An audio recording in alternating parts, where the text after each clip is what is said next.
મોટા ભાગના આપણા સમાજમાં 10મું ધોરણ તો મોટા ભાગે ભણ્યા હશે આપણે.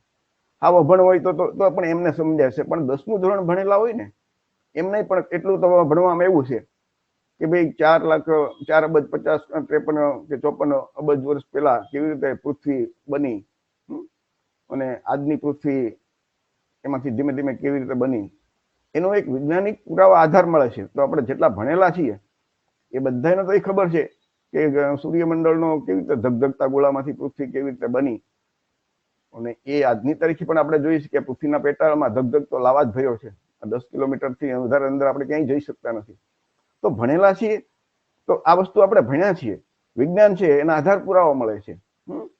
અને એ ઉપરાંત તમે જુઓ તો ચાર્લ્સ ડાર્વિનનો જે ઉત્ક્રાંતિવાદ છે, ઇવોલ્યુશન, તો એમાં એક કોષી જીવથી લઈ અને આધુનિક માનવ સુધીનો કેવી રીતે ક્રમિક વિકાસ થયો એની વાત આવે છે. એ પણ આપણે બધા ભણ્યા છીએ. 10મું ધોરણ ભણ્યા હોય એ બધાને ભણ્યા જ હોય. તો એના પણ આધાર પુરાવા કરોડો વર્ષ પહેલાના જે પુરાવા મળે છે આપણી પાસે. કોઈ કાલ્પનિક વાત નથી, વૈજ્ઞાનિક વાત છે. તો આ બધા આપણી પાસે સામે છે. ચાર્લ્સ ડાર્વિનની જે ઉત્ક્રાંતિવાદ હતી એમાં ક્યાંય ઈશ્વરે બનાવી કે ઈશ્વર કે કોઈ દેવી શક્તિએ પૃથ્વીનો કે માનવી જીવનનો વિકાસ કર્યો એવી કોઈ વાત આવતી જ નથી. તો હું ને તમે જે ભણ્યા છીએ તો આપણે સાબિત પણ કરવું પડે ને કે આપણે ભણેલા છીએ. આપણે ભણેલા છીએ તો વિજ્ઞાનમાં જે ભણ્યા છીએ, આપણને જે વિજ્ઞાન કહે છે, આપણે વિજ્ઞાન વગર એક પણ દિવસ જીવી નહીં શકીએ. ધર્મ વગર વર્ષો સુધી તમે જીવી શકશો, પણ વિજ્ઞાન વગર અત્યારે જીવવું અઘરું પડી જશે. આપણે આપણા જીવનમાં તમે જો ને તો સતત બધી જગ્યાએ એ વિજ્ઞાન જ હશે. તો એ ચાર્લ્સ ડાર્વિનનો જે ઉત્ક્રાંતિવાદ આપણે એ ભણ્યા છીએ તો એ પણ આપણે માનવું પડે. અત્યાર સુધીમાં આપણે માણસ જાત તરીકે આખો કાર્યક્રમ કરીએ છીએ. તો માણસ એટલે કે માનવી અને પ્રાણીમાં તફાવત શું છે? તમે જો 500 વર્ષ પહેલા જે પ્રાણીની દશા હતી કે 1000 વર્ષ પહેલા ગાય, ભેંસ, બળદ, એની દશા જ છે, એમાં અત્યારે કોઈ ફેરફાર નથી થયો. પણ 1000 વર્ષ પહેલા કે 500 વર્ષ પહેલા જે માનવીની દશા હતી એમાં કેટલો બધો સુધારો થયો. ખાસ કરીને જે આપણા શૂદ્ર વર્ણના જે ઓબીસી, એસટી સમાજમાં, જે દલિત આદિવાસી સમાજમાં આવે છે, તો પેલા આપણે પશુ કરતા પણ આપણું ખરાબ જીવન હતું, એના બદલે અત્યારે એક માનવી અધિકાર તરીકે, સ્વતંત્ર માનવી તરીકે આપણે જીવી શકીએ છીએ. તો આ કેવી રીતે? તો માનવી અને પ્રાણીમાં તફાવત શું છે? તો કે ભાઈ બચ્ચા પેદા કરવા, ખાવાની એને માટે વ્યવસ્થા કરવાની, દરેક પ્રાણી એના એમ કે રહેઠાણ માટે, સુરક્ષા માટે ઘર બનાવે, અને પ્રાણીઓ પોતાનું રક્ષણ કરવા એકબીજા પ્રાણીઓની મદદ કરતા હોય. આ તમે જુઓ ને તો માનવી અને પ્રાણીમાં બે સમાન જ છે. પણ માનવી પાસે એક વધારાનું શું છે? તો કે વિવેક બુદ્ધિ છે, જે પ્રાણી પાસે નથી. એ સારું ખરાબ શું, સાચું ખોટું શું, એ ભેદ કોણ પારખી શકે? માનવી પારખી શકે. આપણા કોણ દોસ્ત, આપણા કોણ દુશ્મન, એ અનુભવથી આપણે માનવી તરીકે આપણે જાણી શકીએ છીએ, જે પ્રાણીઓ પાસે નથી. દાખલો કે બકરા છે, એને કાપવા દરરોજ લઈ જતા હોય, પણ છતાં એ બકરા એ વિવેક બુદ્ધિ નથી ચડાવી કે આમ કાપવા લઈ જાય છે, કે ગાયને કાપવા લઈ જાય છે, કે મારવા લઈ જાય છે. તો એની પાસે એ બુદ્ધિ નથી.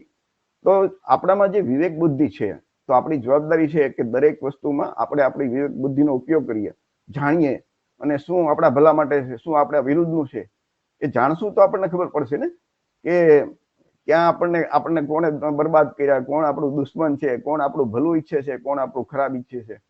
અને આ જે મનુસ્મૃતિ નામનો જે ગ્રંથ છે, વર્ષોથી વિવાદમાં છે, અને હિન્દુ ધર્મના જે ખાસ કરીને બ્રાહ્મણો એને પવિત્ર ગ્રંથ માને છે. આજની તારીખે હિન્દુ ધર્મની બધી સંસ્થાઓ એને એ મનુસ્મૃતિનો ગ્રંથને બહિષ્કાર નથી કર્યો, અથવા તો એમ નથી કીધું કે હવે આજથી મનુસ્મૃતિ બંધ.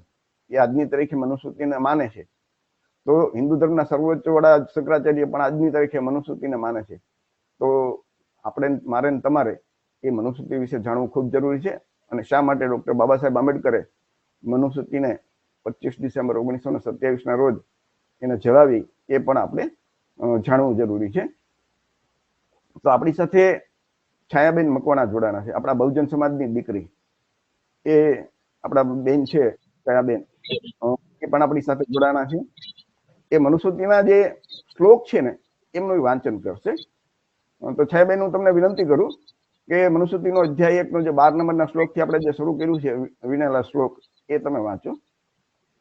નમો બુદ્ધાય જય ભીમ. મારું નામ છાયા છે અને હું અત્યારે એમકોમમાં અભ્યાસ કરી રહી છું. અત્યારે આપણે જોઈએ કે આપણે જેમ સરે વાત કરી કે આપણે મનુસ્મૃતિમાં જે શું છે એ જાણવું જોઈએ, બરાબર. આપણે જે કઈ બી ધર્મ ગ્રંથો છે, જે પુરાણો છે, એને આપણે માનીએ છીએ, બરાબર. જે મોટા ભાગનો સમાજ માને છે અને જાણવો જોઈએ. તો આપણે જાણીએ કે એ ગ્રંથમાં શું લખેલું છે. તો અત્યારે આપણે જોઈ શકીએ છીએ સ્ક્રીન પર કે મનુસ્મૃતિનો અધ્યાય પહેલો છે કે પૃથ્વીની ઉત્પત્તિ કઈ રીતે થઈ. તેમાં છે 12મા નંબરનો શ્લોક કે તે ભગવાન નારાયણે તે ઈંડામાં દેવતાનું એક વર્ષ રહ્યા પછી તે ઈંડાના 2 કટકા થાય તો ઠીક, આવો પોતે જ પોતાના મનની સાથે વિચાર કરીને તે ઈંડાના 2 કટકા કર્યા. હવે તમે તમારી તર્ક બુદ્ધિથી વિચારો કે આ શું કહેવા માંગે છે, અને તમે વિચારો કે આ જે શ્લોક છે કે ઈંડામાં દેવતાનું 1 વર્ષ રહ્યા પછી તે ઈંડાના 2 કટકા થાય તો ઠીક, આવો પોતે જ પોતાના મનથી વિચારી લે છે અને પોતે જ પાછા ઈંડાના 2 કટકા કરે છે. આ શું કહેવા માંગે છે સર? તમે જરા કહી શકો. નેક્સ્ટ તમે 12 એક પેજમાં જેટલા શ્લોક આવે ને તમે ખાલી વાંચી લેજો, બાકી હું તમારું ઓકે, વિશ્લેષણ કરીશ. હા. હવે આપણે 12મો શ્લોક જોયા પછી 13મો શ્લોક છે કે નારાયણે તે 2 કટકામાંના ઉપરના કટકામાંથી સ્વર્ગલોક અને નીચેના કટકામાંથી પૃથ્વી ઉત્પન્ન કરી અને તેની વચ્ચે આકાશ, 8 દિશાઓ તથા પાણીનું સનાતન સ્થાન એટલે કે સમુદ્ર તથા મેઘમંડળ નિર્માણ કર્યું. સર, આપણે જણાવો ને. મિત્રો, તમે હમણાં જોયું ને કે ભાઈ આપણે ડાર્વિનનો ઉત્ક્રાંતિવાદ જોયો, પૃથ્વી કેવી રીતે ઉત્પન્ન થઈ, વિજ્ઞાન શું કહે છે, એના શું પુરાવા આપે છે, એ આપણે જોયું. અને જે ધર્મગ્રંથો છે એ શું કહે છે. તો ફક્ત હિન્દુ ધર્મમાં નહીં, આવી વાતો તમે ક્રિશ્ચન ધર્મ લ્યો, તમે મુસ્લિમ ધર્મ તમે લ્યો, બધામાં પૃથ્વીની ઉત્પત્તિ વિશે એવી બધી જે વિજ્ઞાન વિરોધી વાતો છે. કેમ કે આ બધા ગ્રંથો લખાણા ને ત્યારે કઈ શોધો આવી થઈ નહોતી.